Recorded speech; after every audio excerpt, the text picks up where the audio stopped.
Fala pessoal, beleza? Aqui é o professor Maicon, o famoso Maiquinho, e bem-vindo a mais uma videoaula. Tema de hoje, ligações químicas. Eu quero que você fique comigo, vem a vinheta.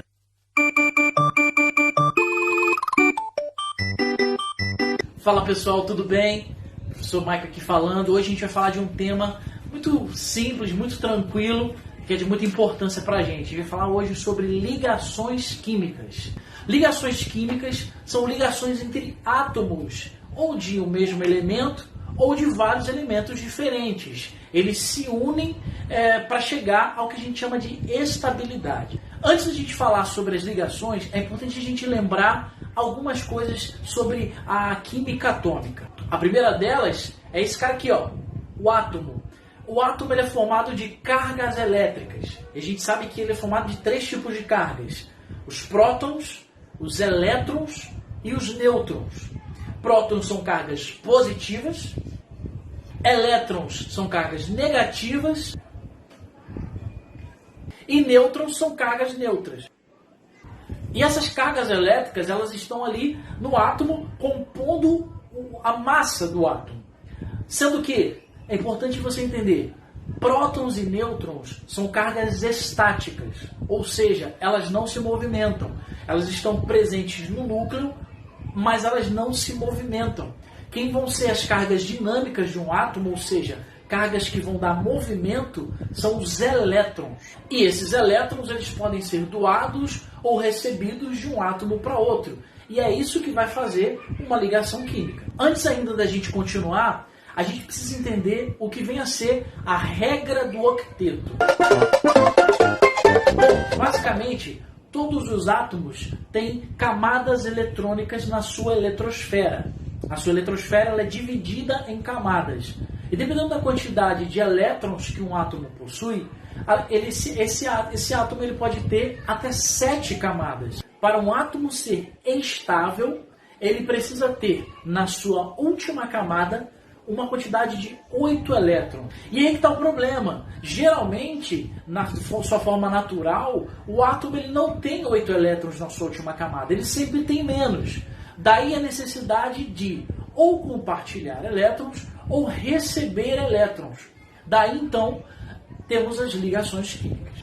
As ligações químicas podem ser de alguns tipos, dependendo de como esses elétrons vão se comportar diante dos átomos. Bom, a primeira ligação química que eu quero falar para vocês é a chamada ligação iônica. E a ligação iônica, ela tem esse nome porque ela forma íons. Íon é um átomo que foi modificado, ou seja, foi um átomo que perdeu ou ganhou elétrons. Você sabe muito bem que os átomos, eles são nêutrons, ou seja, a mesma quantidade de prótons que ele possui é a mesma quantidade de elétrons. A mesma quantidade de carga positiva é a mesma quantidade de carga negativa. E quando há um contrabalançamento, principalmente dos elétrons, vai determinar se esse átomo vai se tornar um íon. Bom, o que vai fazer um átomo modificar-se vai ser a dinâmica dos seus elétrons. Bom, a gente sabe que a quantidade de prótons é a mesma quantidade de elétrons. E os prótons, eles são estáticos, ou seja, eles não se movimentam. Quem vai movimentar são os elétrons. Quando esse átomo ele ganha elétrons, ou seja, ele ganha carga negativa, a quantidade de elétrons, ou seja, cargas negativas, vai aumentar.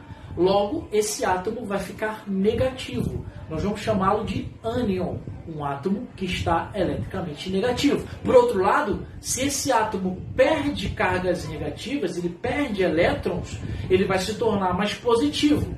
Então nós vamos chamar esse átomo de cátion. Bom, sabendo dos cátions e ânions, que são exemplos de íons, vamos às ligações químicas iônicas. Aqui do lado você vai ver uma ligação entre o sódio e o cloro, formação do cloreto de sódio, o sal de cozinha. Bom, nessa ligação iônica a gente percebe o seguinte: o sódio ele possui 11 elétrons, distribuídos em camadas eletrônicas vai ficar 2, 8, 1.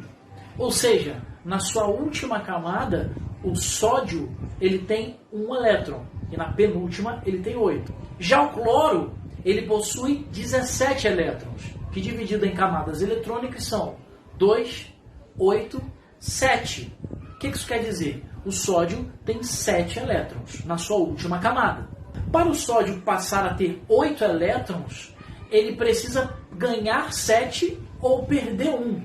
E o que é mais fácil? Ganhar 7 elétrons ou perder 1? Para mim, perder, por exemplo, dinheiro é muito mais fácil do que ganhar, né? Mas enfim. Bom, certamente o sódio, para ele é muito mais fácil perder um elétron, porque se ele perde um elétron, a sua camada anterior passa a ter 8, ela passa a ser a sua última camada. Já o cloro, ele possui 7 na sua última, para ele é muito mais fácil ganhar um elétron. O que vai acontecer? O sódio vai dar um elétron para o cloro, e esse cloro passa a ter 8, ele vai ficar negativo, e o sódio passa a ter menos 1, ele vai ficar positivo. E a regra diz que os opostos se atraem.